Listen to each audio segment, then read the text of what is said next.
ইরানে অস্থিরতার জন্য যুক্তরাষ্ট্রকে দায়ী করে নিরাপত্তা পরিষদে তেহরানের চিঠি। সহিংসতা উস্কে দেওয়ার অভিযোগ, সরকারের নিষেধ হুঁশিয়ারি উপেক্ষা করেই চলছে আন্দোলন। সিরিয়ায় আইএসের লক্ষ্যবস্তুতে ব্যাপক মার্কিন হামলা, ৩৫টির বেশি স্থাপনায় ছোড়া হয় প্রায় ১০০ ক্ষেপণাস্ত্র। আলেপ্পোয় যুদ্ধবিরতি ঘোষণা রাষ্ট্রীয় বাহিনীর।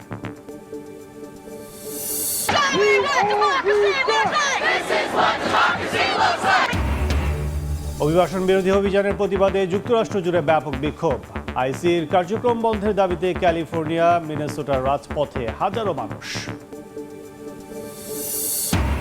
গাজায় যুদ্ধবিরতি দ্বিতীয় ধাপে যাওয়ার বিষয়ে অগ্রগতি। প্রশাসনিক ক্ষমতা ছাড়তে রাজি হামাস, আলোচনার মধ্যেও থেমে নেই দখলদার বাহিনীর বর্বরতা। এবং সৌদি আরব ও পাকিস্তানের প্রতিরক্ষা চুক্তিতে যুক্ত হতে যাচ্ছে তুরস্ক। ৩ দেশের ইতিবাচক আলোচনা, মধ্যপ্রাচ্যে গড়ে উঠতে পারে নতুন সামরিক জোট, বলছেন বিশ্লেষকরা।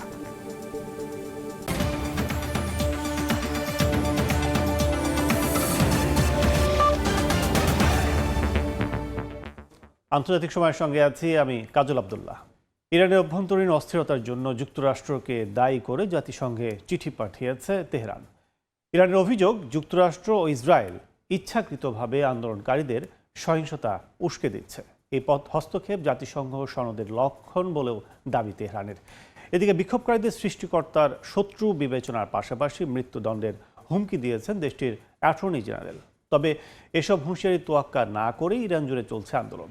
এদিকে ইরানকে স্বাধীন করতে যুক্তরাষ্ট্র সহায়তা দিতে প্রস্তুত বলে জানিয়েছে মার্কিন প্রেসিডেন্ট ডোনাল্ড ট্রাম্প।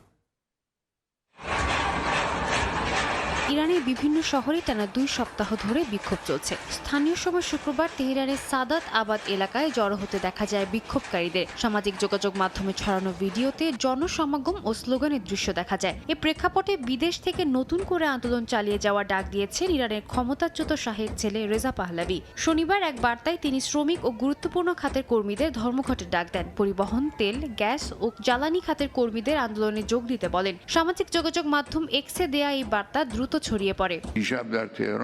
বিক্ষোভের মধ্যে ইরানের সর্বোচ্চ ধর্মীয় নেতা আয়াতুল্লাহ আলী খামেনি জাতির উদ্দেশ্যে ভাষণ দেন। তিনি জনগণের প্রতি ঐক্য বজায় রাখার আহ্বান জানান। তার দাবি, কিছু মানুষ বিদেশি শক্তিকে খুশি করতে রাস্তায় নেমেছে। তিনি মার্কিন প্রেসিডেন্ট ডোনাল্ড ট্রাম্পকে নিজের দেশের সমস্যার দিকে নজর দিতে বলেন। ইরান চাপের কাছে নতি স্বীকার করবে না বলেও জানান। এ অবস্থায় জাতিসংঘ নিরাপত্তা পরিষদে চিঠি পাঠিয়েছে ইরান। দেশটিতে চলমান সহিংসতার জন্য চিঠিতে যুক্তরাষ্ট্রকে দায়ী করেন ইরানের স্থায়ী প্রতিনিধি আমির সাইদ ইরাবানি। তিনি বলেন, যুক্তরাষ্ট্র ও ইসরায়েল বেআইনিভাবে ইরানের অভ্যন্তরীণ বিষয়ে হস্তক্ষেপ করছে। ইরানের মতে এসব পদক্ষেপ শান্তি ও স্থিতিশীলতা নষ্ট করছে। এগুলো জাতিসংঘ সনদের সুস্পষ্ট লঙ্ঘন বলেও অভিযোগ তেহরানের। চিঠিতে বলা হয়, শান্তিপূর্ণ প্রতিবাদকে সহিংসতায় রূপ দেওয়ার পিছনে বিদেশি ভূমিকা রয়েছে। এদিকে ইরানি সেনাবাহিনীও আলাদা বিবৃতি দিয়েছে। সেনাবাহিনী বিদেশি ষড়যন্ত্রের বিষয়ে সতর্ক থাকতে জনগণের প্রতি আহ্বান জানায়। বিবৃতিতে যুক্তরাষ্ট্র ও ইসরায়েলকে শত্রু হিসেবে উল্লেখ করা হয়। সেনাবাহিনী জানায়, জাতীয় নিরাপত্তা ও অবকাঠামো রক্ষায় তারা প্রস্তুত। খামেনির নেতৃত্বে সব বাহিনী একসঙ্গে কাজ করবে বলেও জানানো হয়। অ্যাটর্নি জেনারেল হুঁশিয়ারি দিয়েছেন, বিক্ষোভকারীদের সৃষ্টিকর্তার শত্রু হিসেবে বিবেচনা করা হবে এবং তাদের মৃত্যুদণ্ড দেওয়া হবে। সাদিয়া তাসনিম, সময় সংবাদ। সিরিয়া ইসলামিক স্টেটের বিভিন্ন লক্ষ্যবস্তুতে হামলা চালিয়েছে যুক্তরাষ্ট্র। স্থানীয় সময় শনিবার বিষয়টি জানায় মার্কিন সেন্ট্রাল কমান্ড সেন্টকম। ৩৫টির বেশি লক্ষ্যবস্তুতে প্রায় ১০০ ক্ষেপণাস্ত্র ছোড়া হয় বলে জানানো হয়েছে। প্রেসিডেন্ট ডোনাল্ড ট্রাম্পের নির্দেশে অপারেশন হক আই স্ট্রাইক নামের এই অভিযানে ২০টিরও বেশি বিমান ব্যবহার করা হয়। তবে হামলার সঠিক অবস্থান এবং হতাহতের সংখ্যা এখনও জানা যায়নি। সন্ত্রাসবাদের বিরুদ্ধে লড়াই এবং ওই অঞ্চলে মার্কিন বাহিনীকে রক্ষা করতে এই হামলা চালানো হয় বলে জানিয়েছে সেন্টকম। গত বছরের ১৩ ডিসেম্বর সিরিয়ায় আইএসের হামলায় ৩ মার্কিন সেনা নিহতের পর থেকেই দেশটির বিভিন্ন এলাকায় এ ধরনের অভিযান চলছে। এদিকে যুদ্ধবিরতি ঘোষণার পরও আলেপ্পোতে সিরীয় বাহিনী ও এসডিএফ এর পাল্টাপাল্টি হামলায় একদিনে অন্তত ৬ জন নিহত হয়েছেন। আহত হয়েছেন ৭০ জন। এর মধ্যেই শেখ মাকসুদ এলাকায় যুদ্ধবিরতি ঘোষণা দিয়েছে সিরীয় বাহিনী। আত্মসমর্পণের পর এসডিএফ যোদ্ধাদের বাসে করে অন্য জায়গায় পাঠানো হচ্ছে বলে দাবি করেন তারা। তবে এ দাবি প্রত্যাখ্যান করেছে এসডিএফ।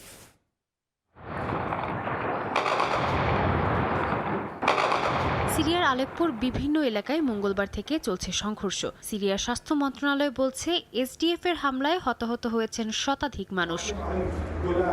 তাদের মধ্যে অনেকের অবস্থা আশঙ্কাজনক বলে জানিয়েছে স্বাস্থ্য বিভাগ। যদিও বেসামরিক এলাকায় হামলার অভিযোগ অস্বীকার করেছে কুর্দি নেতৃত্বাধীন সিরিয়ান ডেমোক্রেটিক ফোর্স এসডিএফ। স্থানীয় সময় শনিবার আলেপ্পোয় ড্রোন হামলা চালায় সংগঠনটি। একটি ড্রোন আলেপ্পোর গভর্নরেট ভবনে আঘাত হানে। সিরীয় সেনাবাহিনী বলছে এসডিএফ ইরানি তৈরি ড্রোন ব্যবহার করছে। পররাষ্ট্র মন্ত্রণালয় এসব হামলাকে সন্ত্রাসী তৎপরতা বলে আখ্যা দিয়েছে।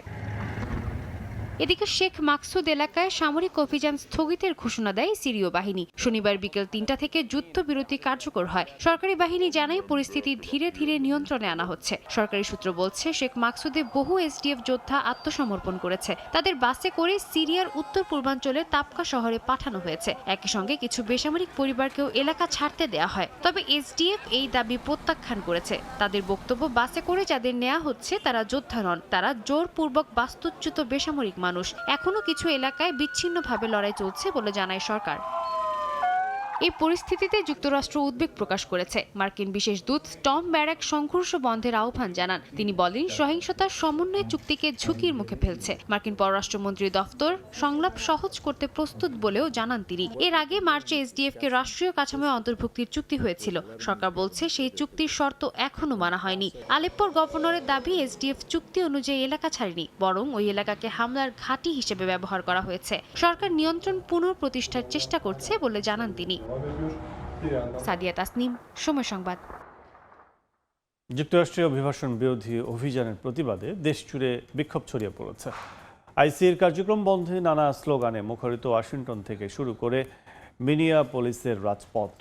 যুক্তরাষ্ট্রে ট্রাম্পের ফ্যাসিজম মেনে নিতে রাজি নন বলে জানান অনেক বিক্ষোভকারী। চলমান বিক্ষোভের মধ্যেই মিনেসোটার ডেমোক্রেট আইন প্রণেতাদের একটি দল ইমিগ্রেশন ডিটেনশন সেন্টার পরিদর্শনে গেলে তাদের ভবন ছাড়তে বলা হয়। গেল বছর যুক্তরাষ্ট্রে অভিবাসী বিরোধী অভিযানের অংশ হিসেবে ইমিগ্রেশন অ্যান্ড কাস্টমস এনফোর্সমেন্ট বা আইসিইর গুলিতে অন্তত ৩২ জন নিহত হয়েছেন। এ বছরের শুরুতেই মিনিয়াপোলিস ইমিগ্রেশন কর্মকর্তার গুলিতে রেনি গুড নামের এক নারী নিহত হন। এই ঘটনার পর থেকে যুক্তরাষ্ট্র জুড়ে আইসিই বিরোধী বিক্ষোভ ছড়িয়ে পড়েছে বিভিন্ন শহরে। স্থানীয় সময় শনিবার মিনিয়াপোলিসে হাজারো মানুষ জড়ো হলে পরিস্থিতি উত্তপ্ত হয়ে ওঠে। বিক্ষোভকারীরা পুলিশকে লক্ষ্য করে বরফ, তুষার ও পাথর ছুড়লে এক কর্মকর্তা আহত হন। পুলিশ জানিয়েছে কয়েকজনকে আটক করে পরে ছেড়ে দেওয়া হয়। লস অ্যাঞ্জেলেসেও হাজার হাজার মানুষ অভিবাসী বিরোধী অভিযানের বিরুদ্ধে র্যালি করেন। সপ্তাহ জুড়ে অঙ্গরাজ্যটিতে প্রতিবাদ কর্মসূচি পালিত হবে বলে জানা গেছে। ফিলাডেলফিয়া অঙ্গরাজ্য বিক্ষোভকারীরা মিছিল করেছে এবং ফেডারেশন ডিটেনশন সেন্টারের বাইরে জড়ো হয়েছেন। আইসিইকে বিতাড়িত করতে নানা ধরনের স্লোগানে মুখরিত হয়ে ওঠে রাজপথ। আন্দোলনের ঢেউ পৌঁছে গেছে শনিবার ওয়াশিংটন ডিসির হোয়াইট হাউসের সামনে। বিক্ষোভকারীরা জানান, রাষ্ট্রীয় মদতপুষ্ট হত্যাকাণ্ড, ভেনেজুয়েলা দখল আর যত্রতত্র অন্য দেশ দখলের হুমকির মধ্য দিয়ে ট্রাম্প প্রশাসন সব সীমা অতিক্রম করে গেছে। আন্দোলনে যোগ দিয়েছেন নর্থ ক্যারোলাইনার বাসিন্দারা। তারা মার্কিন প্রেসিডেন্ট ডোনাল্ড ট্রাম্পকে মানসিক ভারসাম্যহীন বলে মন্তব্য করেছেন। ট্রাম্প প্রশাসনের সব দাবি মিথ্যা। যুক্তরাষ্ট্রের নাগরিকদের বিরুদ্ধে তাদের নীতি আর আন্তর্জাতিক নীতিগুলো দেখলেই বোঝা যায় তারা ২০ শতকের ফ্যাসিস্ট সরকারগুলোর নীতি ও ছক অনুসরণ করছে। এসব আন্দোলনের মধ্যে ইলহান ওমর সহ মিনেসোটার ডেমোক্রেট আইন প্রণেতাদের একটি দল ইমিগ্রেশন ডিটেনশন সেন্টার পরিদর্শনে গেলে তাদের ভবন ছাড়তে বলা হয়। আইন প্রণেতারা এটিকে কংগ্রেসের নজরদারির দায়িত্বে বাধা হিসেবে দেখছেন। একই সঙ্গে প্রসিকিউটর নিহত রেনি গুডের ঘটনায় নতুন ভিডিও সহ প্রমাণ জমা দিতে জনসাধারণের সহায়তা চান তারা। মালিহা সুহরওয়ার্দী, সময় সংবাদ। গাজার প্রশাসনিক ক্ষমতা ছেড়ে যুদ্ধবিরতির দ্বিতীয় ধাপে যেতে প্রস্তুত বলে জানিয়েছে ফিলিস্তিনের স্বাধীনতাকামী সংগঠন হামাস। এর মধ্যেও চলছে ইসরায়েলি হামলা। স্থানীয় সময় শনিবার নেতানিয়াহু বাহিনীর হামলায় অন্তত ৩ ফিলিস্তিনি নিহত হন। কাগজে কলমে যুদ্ধবিরতি চললেও গাজায় থেমে নেই ইসরায়েলি বর্বরতা। স্থানীয় সময় শনিবার গাজার বিভিন্ন জায়গায় আক্রমণ চালায় নেতানিয়াহু বাহিনী। এতে শিশুসহ বেশ কয়েকজন হতাহত হন। নুসেইরাত ও বুরেজ শরণার্থী শিবিরে আবাসিক ভবনে হামলা হয়। রাফা, আল মাওয়াসি ও গাজা সিটির আসকুলা এলাকায়ও হতাহতের খবর পাওয়া যায়। প্রত্যক্ষদর্শীরা জানান, কোনো সতর্কতা ছাড়াই চালানো হয় এসব হামলা। ইসরায়েলি সেনাবাহিনীর দাবি, গাজা থেকে রকেট নিক্ষেপের ব্যর্থ চেষ্টার পর এসব হামলা চালায় তারা। গাজার মানবিক পরিস্থিতি আরও খারাপ হচ্ছে। তীব্র শীত ও ত্রাণ প্রবেশে বাধার কারণে 7 দিনের এক নবজাতকের মৃত্যু হয়েছে দেইর আল-বালা এলাকায়। স্বাস্থ্য ও সিভিল ডিফেন্স জানায়, প্রয়োজনীয় তাঁবু ও নির্মাণ সামগ্রী ঢুকতে না দেয়ায় মানুষ ঝুঁকিপূর্ণ আশ্রয়ে বসবাস করছে। জাতিসংঘের হিসাবে গাজার প্রায় 80% ভবন ক্ষতিগ্রস্ত বা ধ্বংস হয়েছে। যুদ্ধ শুরুর পর থেকে এখন পর্যন্ত 71,000-এর বেশি ফিলিস্তিনি নিহত এবং 1,71,000-এর বেশি আহত হয়েছেন। এই পরিস্থিতির মধ্যেই হামাসের রাজনৈতিক ব্যুরোর সদস্য বাসিম নাইম বলেন, হামাস গাজার সরকারি প্রশাসন থেকে পুরোপুরি সরে যেতে প্রস্তুত। তিনি বলেন, জাতিসংঘ নিরাপত্তা পরিষদে অনুমোদনের পর যুদ্ধবিরতি একটি আন্তর্জাতিক পরিকল্পনায় পরিণত হয়েছে, কিন্তু ইসরায়েলি প্রধানমন্ত্রী নেতানিয়াহু প্রতিশ্রুতি ভঙ্গ করছেন বলে অভিযোগ করেন তিনি। নাইমের দাবি, যুদ্ধবিরতি ঘোষণার পর থেকে ইসরায়েলি হামলায় শতাধিক হতাহত হয়েছে, যা যুক্তরাষ্ট্রের সম্মতি ছাড়া সম্ভব নয়। সাদিয়া তাসনিম, সময় সংবাদ। তেল সমৃদ্ধ সৌদি আরব ও পারমাণবিক শক্তিধর দেশ পাকিস্তানের মধ্যে একটি প্রতিরক্ষা চুক্তিতে যুক্ত হতে যাচ্ছে তুরস্ক। এ বিষয়ে 3 দেশের মধ্যে আলোচনা অগ্রগতি হয়েছে বলে জানিয়েছে মার্কিন গণমাধ্যম ব্লুমবার্গ। উপসাগরীয় অঞ্চল ও ইরান ঘিরে বাড়তে থাকা উত্তেজনার মধ্যে এই চুক্তি বাস্তবায়িত হলে মধ্যপ্রাচ্যে একটি নতুন সামরিক জোট গড়ে উঠতে পারে বলে ধারণা করছেন বিশ্লেষকরা।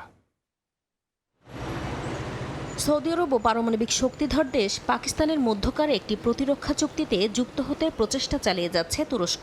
ঘনিষ্ঠ সূত্রের বরাতে স্থানীয় সময় শুক্রবার মার্কিন গণমাধ্যম ব্লুমবার্গের এক প্রতিবেদনে বলা হয়, তুরস্ক, সৌদি আরব ও পাকিস্তানের মধ্যে আলোচনায় অগ্রগতি হয়েছে। চুক্তি হওয়ার সম্ভাবনাও খুব বেশি। এই উদ্যোগ বাস্তবায়িত হলে উপসাগরীয় অঞ্চল এবং ইরান ঘিরে বাড়তে থাকা উত্তেজনার মধ্যে মধ্যপ্রাচ্যে একটি নতুন সামরিক জোট গড়ে উঠতে পারে বলে মনে করছেন রাজনীতি বিশ্লেষকরা। এদিকে আঙ্কারা ও রিয়াদের সঙ্গে ঘনিষ্ঠ হওয়ার পাশাপাশি ইসলামাবাদ সুদানের দিকেও ঝুঁকছে বলে ইঙ্গিত পাওয়া যাচ্ছে। শুক্রবার রয়টার্স জানায়, শিগগিরই সুদানের সেনাবাহিনীর সঙ্গে $150 কোটি অস্ত্র চুক্তি করতে যাচ্ছে পাকিস্তান। সৌদি আরব ও তুরস্কের সমর্থন পাচ্ছে সুদানের সেনাবাহিনী। পাকিস্তানের বিমান বাহিনীর অবসরপ্রাপ্ত এক উচ্চপদস্থ কর্মকর্তার বরাতে গণমাধ্যমটি আরও জানায়, অস্ত্র বিক্রির এই চুক্তিটি প্রায় চূড়ান্ত, যেখানে JF-17 যুদ্ধবিমানও অন্তর্ভুক্ত থাকতে পারে।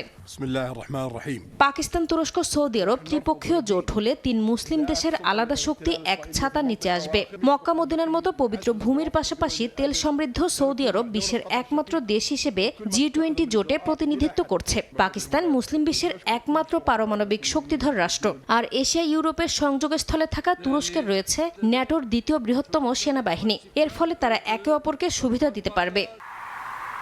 পাকিস্তান ঐতিহাসিকভাবে সৌদি আরব ও তুরস্কের ঘনিষ্ঠ মিত্র হলেও রিয়াদ আঙ্কারা সম্পর্ক সবসময় ভালো ছিল না। বর্তমানে সিরিয়া ও সুদানের সংঘাতে কাছাকাছি এসেছে দুদেশ। বিশ্লেষকরা বলছেন, এই 3 দেশ একত্রিত হলে আঞ্চলিক রাজনীতিতে বড় পরিবর্তন আসতে পারে। এদিকে মধ্যপ্রাচ্যে আঞ্চলিক জোটেও বড় পরিবর্তনের ইঙ্গিত লক্ষণীয়। ইয়েমেনের সংঘাত ঘিরে সংযুক্ত আরব আমিরাত ও সৌদি আরবে দেখা দিয়েছে তীব্র টানাপোড়েন। নাসরিন রুমি, সময় সংবাদ। রাশিয়ার ব্যাপক হামলায় ইউক্রেনের রাজধানী কিয়েভে অন্তত 4 জন নিহত হয়েছেন, আহত হয়েছেন 25 জন। এর মধ্যে ইউক্রেন পুনর্গঠনে যুক্তরাষ্ট্র $80,000 কোটি চুক্তি করতে যাচ্ছে বলে জানিয়েছে দ্য টেলিগ্রাফ। যুদ্ধবন্ধে মার্কিন প্রতিনিধিদের সঙ্গে আলোচনা চলছে বলে জানিয়েছে জেলেনস্কি। স্থানীয় সময় বৃহস্পতিবার রাতে কিয়েভে চালানো রুশ হামলায় বাড়ছে হতাহতের সংখ্যা। এছাড়াও হামলায় কিয়েভের হাজারো ফ্ল্যাট, তাপ, বিদ্যুৎ ও পানি বিচ্ছিন্ন হয়ে পড়েছে। এর মধ্যে তাপমাত্রা নেমে গেছে -10 ডিগ্রিতে। জানানো হয়েছে নাগরিকদের সাময়িকভাবে শহর ছাড়ার আহ্বান। এদিকে ইউক্রেনের দক্ষিণাঞ্চলের খেরসনের একটি হাসপাতালেও গোলাবর্ষণ হয়। হামলার নিন্দা জানিয়েছে বিশ্ব স্বাস্থ্য সংস্থা। রুশ হামলায় জাপোরিজিয়া পারমাণবিক বিদ্যুৎ কেন্দ্রের লাইনও ক্ষতিগ্রস্ত হয়।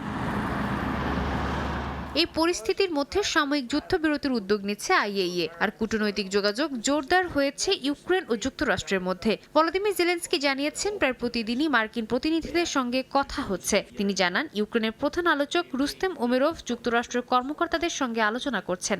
যুদ্ধের পূর্ণ দায় রাশিয়ার উপর চাপিয়ে তিনি বলেন, ইউক্রেন কূটনীতির পথে বাধা হবে না।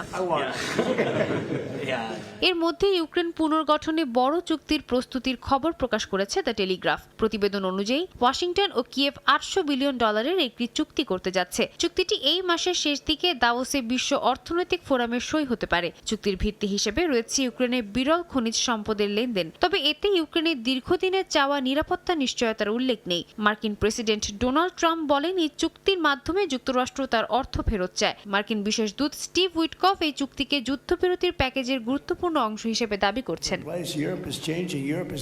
এদিকে কিয়েভের ওপর সাম্প্রতিক হামলাকে ঘিরে ইউরোপীয় দেশগুলোর সমালোচনা করেন মার্কিন প্রেসিডেন্ট ডোনাল্ড ট্রাম্প। তিনি বলেন, পুতিন ইউরোপকে ভয় পান না। তার দাবি, রাশিয়া কেবল যুক্তরাষ্ট্রকেই ভয় পায়। যুদ্ধ বন্ধে পুতিনকে আটক করার পরিকল্পনা আছে কিনা এমন প্রশ্নের জবাবে ট্রাম্প বলেন, এর কোনো প্রয়োজনীয়তা দেখছেন না তিনি।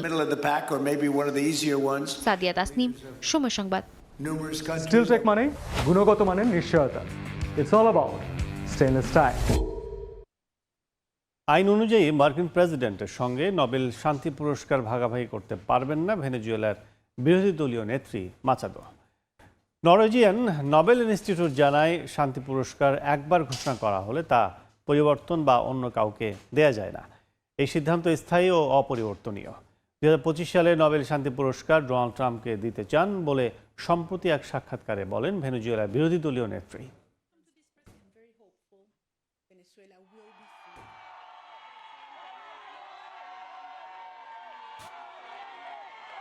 ভয়াবহ তুষারপাতে বিপর্যস্ত রাশিয়া ইউক্রেন। স্থানীয় সময় বৃহস্পতিবার রাত থেকে রাশিয়ায় ভারী তুষারপাত শুরু হয়। এতে কিছু এলাকা 50 থেকে 65 সেন্টিমিটার পুরো তুষারের স্তর জমা পড়ে। এদিকে তুষারপাতে নাকাল ইউক্রেনের বাসিন্দারাও। রুশ হামলায় রাজধানী কিয়েভের হাজার হাজার বাড়িতে হিটিং সিস্টেম বন্ধ হয়ে চরম বিপর্যয়ের মুখে পড়েছে বাসিন্দারা। স্কটল্যান্ডের কিছু এলাকায় জারি করা হয়েছে সতর্কবার্তা। শুভ্র তুষারে ঢেকে গেছে রাশিয়ার রাজধানী মস্কো। স্থানীয় সময় বৃহস্পতিবার রাত থেকে দেশটিতে ভারী তুষারপাত শুরু হয়। এতে কিছু এলাকা 50 থেকে 65 সেন্টিমিটার পুরো তুষারে ঢেকে যায়। ভারী তুষারপাতের কারণে রিং রোড ও ওভারপাসগুলোতে মারাত্মকভাবে ব্যাহত হয় যান চলাচল। এমন পরিস্থিতিতে বাসিন্দাদের সাবওয়ে ব্যবহারের পরামর্শ দিয়েছে নগর কর্তৃপক্ষ। সড়কের পাশাপাশি বিমান ও রেল চলাচলে বড় ধরনের ব্যাঘাত সৃষ্টি হয়েছে। শুক্রবার থেকে 450টিরও বেশি ফ্লাইট বিলম্বিত এবং বাতিল করা হয়। শহরে ট্রেন চলাচল নিরাপদ ও স্বাভাবিক রাখতে তুষার অপসারণ কার্যক্রম জোরদার করেছে রেল পরিবহন সংস্থা। তুষারপাতে নাকাল প্রতিবেশী দেশ ইউক্রেনও। বৈরী আবহাওয়ার কারণে সড়কে যান চলাচল মারাত্মকভাবে ব্যাহত হচ্ছে। এর মধ্যেই শুক্রবার রাশিয়ার ভয়াবহ হামলায় রাজধানী কিয়েভে হাজার হাজার বাড়িতে হিটিং সিস্টেম বন্ধ হয়ে চরম বিপর্যয়ের মুখে পড়েছেন বাসিন্দারা। আবহাওয়ার পূর্বাভাস অনুযায়ী আগামী কয়েকদিন দেশটির তাপমাত্রা আরও কমে যেতে পারে বলে জানানো হয়েছে। এমন অবস্থায় বাসিন্দাদের রাজধানী ছেড়ে বিদ্যুৎ ও গরমের ব্যবস্থা আছে এমন এলাকায় চলে যাওয়ার পরামর্শ দিয়েছে কর্তৃপক্ষ। তুষারঝড় ও সড়কে বরফ জমে যাওয়ায় অনেক এলাকায় ভারী যানবাহন চলাচল সাময়িকভাবে বন্ধ রাখা হয়েছে। দেরিতে ছাড়ছে ট্রেনও। তীব্র তুষারপাতের কারণে স্কটল্যান্ডের কিছু এলাকায় সতর্কতা জারি করা হয়েছে, যা রোববার পর্যন্ত কার্যকর থাকবে। অনেক এলাকায় বন্ধ রাখা হয়েছে শিক্ষা প্রতিষ্ঠান। তুষারপাতের কারণে ইনভারসেন উইক রেল লাইনের পাশাপাশি বেশ কয়েকটি সড়ক বন্ধ রাখা হয়। আগামী দিনে আরও তুষারপাত ও ঠান্ডা আবহাওয়ার পূর্বাভাস দিয়েছে দেশটির আবহাওয়া বিভাগ। নাসরিন রুমি, সময় সংবাদ। দেখছেন আন্তর্জাতিক সময়। যুক্তরাষ্ট্রের মিসিসিপি অঙ্গরাজ্যে আলাদা বন্দুক হামলায় শিশুসহ অন্তত 6 জন নিহত হয়েছেন। স্থানীয় সময় শুক্রবার রাতে মিসিসিপির পূর্বাঞ্চলে অ্যালাবামা সীমান্তের কাছাকাছি আলাদা 3টে স্থানে এলোপাতাড়ি গুলি করে এক বন্দুকধারী। এ ঘটনায় সন্দেহভাজন একজনকে আটক করা হয়েছে, তবে তার পরিচয় প্রকাশ করা হয়নি। জানা যায়নি হামলার কারণ।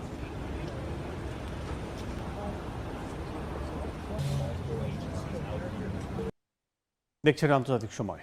ওমানে সড়ক দুর্ঘটনায় একই পরিবারের 3 প্রবাসী বাংলাদেশি নিহত হয়েছেন। আহত হয়েছেন আরও 2 জন।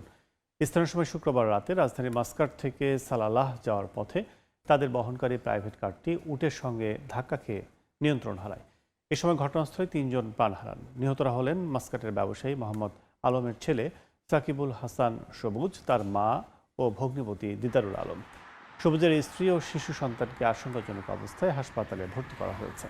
তাদের বাড়ি চট্টগ্রামের ফটিকছড়ির সুন্দরপুর ইউনিয়নে। আইনি প্রক্রিয়া শেষে নিহতদের মরদেহ দেশে পাঠানো হবে বলে জানিয়েছে বাংলাদেশ দূতাবাস। দেখছেন আন্তর্জাতিক সময়।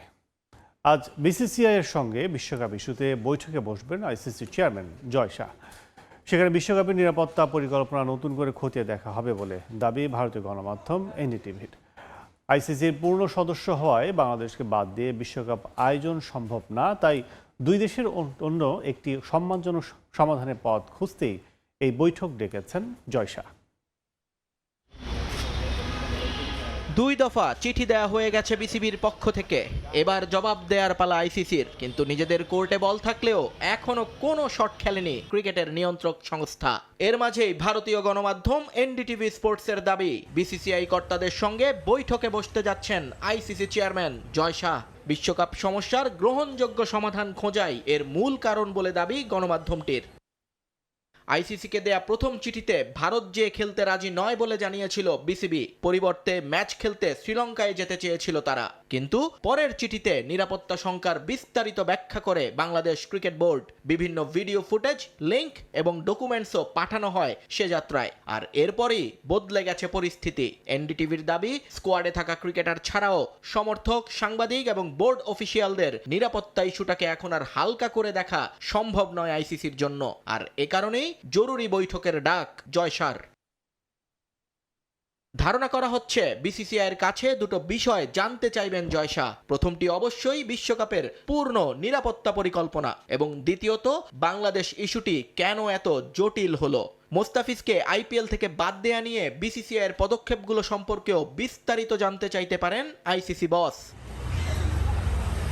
বাংলাদেশের দাবি নিয়ে বেশ বিপাকেই আছে ক্রিকেটের নিয়ন্ত্রক সংস্থা, কারণ চাইলেই বাংলাদেশকে বাদ দিয়ে বিশ্বকাপ আয়োজন করে ফেলার অবস্থায় নেই তারা। পূর্ণ সদস্য হওয়ায় বাংলাদেশকে বাদ দিলে আইনি এবং রাজনৈতিক জটিলতা আরও বাড়বে বলে উল্লেখ করা হয়েছে প্রতিবেদনটিতে। এছাড়া আইসিসি বোর্ডে ভোটের হিসাব মেলাতেও দরকার হবে বাংলাদেশকে।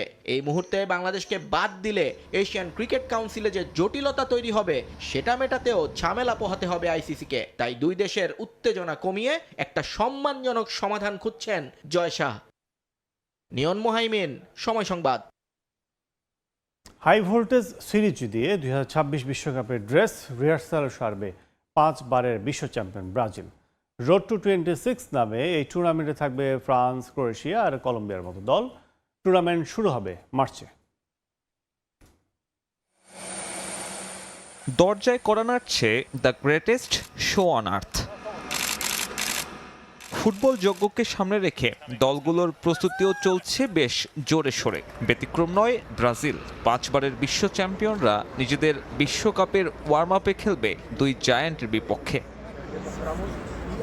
রোড টু 26 নামে এই প্রীতি ফুটবল ম্যাচের সিরিজ অনুষ্ঠিত হবে যুক্তরাষ্ট্রে। বিশ্বকাপ শুরুর আগে ইন্টারন্যাশনাল ব্রেকে 4 দলের টুর্নামেন্ট মাঠে গড়াবে। বোস্টন, ফ্লোরিডা, অরল্যান্ডো এবং ওয়াশিংটনের মতো অঞ্চলকে বেছে নেওয়া হয়েছে ভেন্যু হিসেবে। 26শে মার্চ ব্রাজিল ফ্রান্স ম্যাচ দিয়ে শুরু জিলেট স্টেডিয়ামে। রাত 2টায় শুরু হবে এই লড়াই। নামে প্রীতি ম্যাচ হলেও দুই জায়ান্টের দ্বৈরথ বরাবরই আকর্ষণীয়। বছর 2 আগে শেষবার মুখোমুখি হয়েছিল ফ্রান্স আর ব্রাজিল।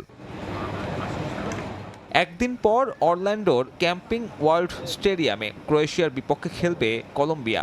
ল্যাতিন পরাশক্তিদের অন্য ম্যাচ ফ্রান্সের বিপক্ষে। 29 মার্চ মেরিল্যান্ডে অনুষ্ঠিত হবে এই লড়াই।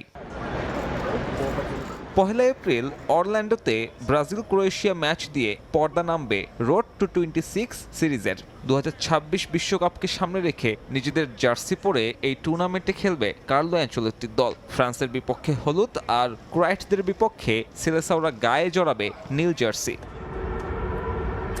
4 জায়ান্ট দলের অংশগ্রহণে অনুষ্ঠিত হতে যাওয়া এই সিরিজ নিয়ে এরই মধ্যে বাড়তি উন্মাদনা দর্শকদের মাঝে। টিকিট নিয়েও বড় প্রত্যাশা আয়োজকদের। 13 জানুয়ারি অনলাইনে শুরু হবে টিকিট বিক্রির কার্যক্রম।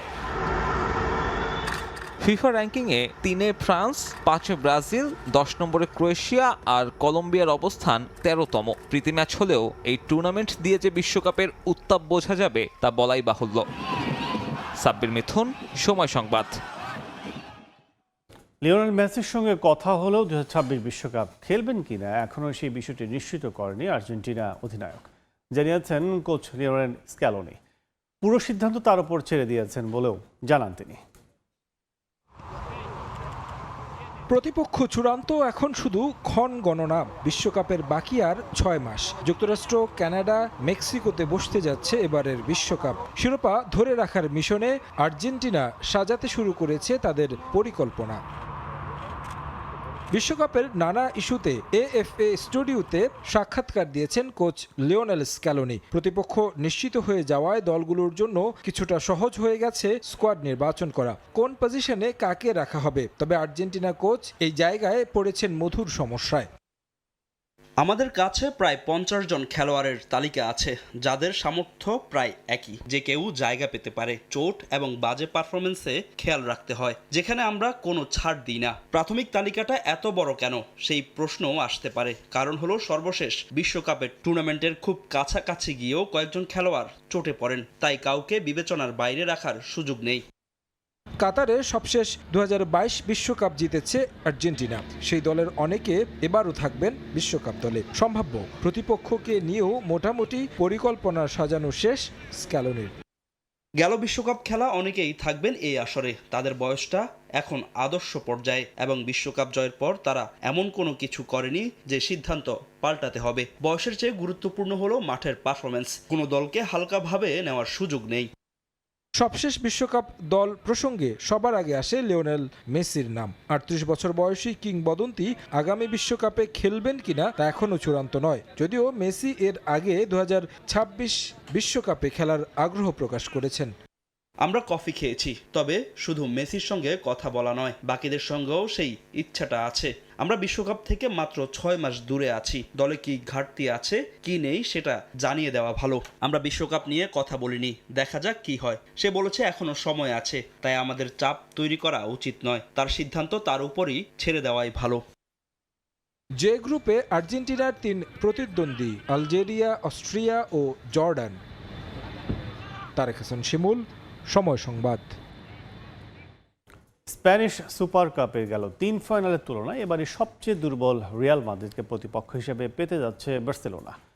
ড্রেসিং রুমের পরিবেশ, লিগের পারফরমেন্স সবকিছু মিলিয়ে এই মুহূর্তে বাজে সময় পার করছে লস ব্ল্যাঙ্কোস। অন্যদিকে বছরের প্রথম এল ক্লাসিকোর আগে দারুণ আত্মবিশ্বাসী বার্সেলোনা।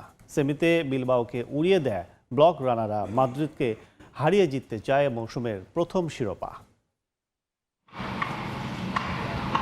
এল ক্লাসিকো 120 বছর ধরে চলতে থাকা ফুটবল মাঠের যে লড়াই, সংস্কৃতি, রাজনীতি ছাড়িয়ে কখনো কখনো হয়ে উঠেছে অস্তিত্বের। স্প্যানিশ 2 ক্লাব রিয়াল মাদ্রিদ ও বার্সেলোনার ম্যাচের আগে তাই সমর্থকরা বসে পড়েন কাগজ কলম নিয়ে। স্কোয়াড থেকে শুরু করে 2 ক্লাবের কোচের কৌশল মেলান পুরনো সব হিসেব নিকেশ। স্প্যানিশ সুপার কাপের ফাইনালে বছরের প্রথম এল ক্লাসিকোতে মাঠের উত্তাপ ছড়াবে রিয়াল বার্সা। চলতি মৌসুমের প্রথম দেখাতে হারলেও এই ম্যাচের আগে দারুণ আত্মবিশ্বাসী বার্সেলোনা। ফিরেছেন রিয়ালের বিপক্ষে সবশেষ ম্যাচে ডাগ আউটে না থাকা কোচ হ্যান্সি ফ্লিক। স্কোয়াডে আসতে যাচ্ছে বড়সড় পরিবর্তন।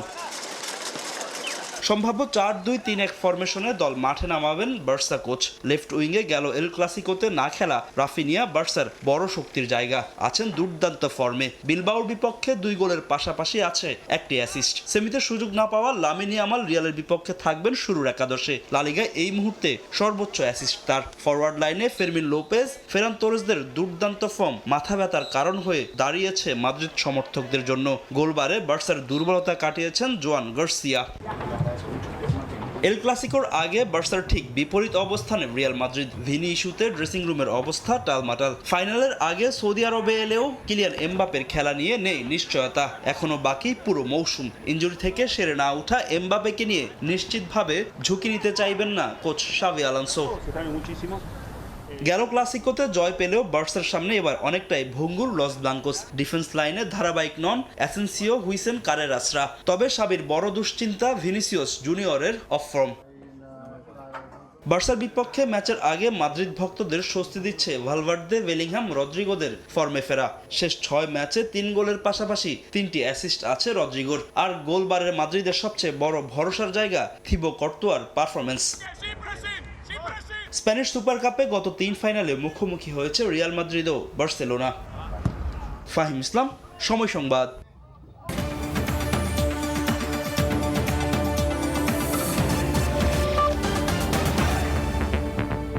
এই ছিল আন্তর্জাতিক সময়।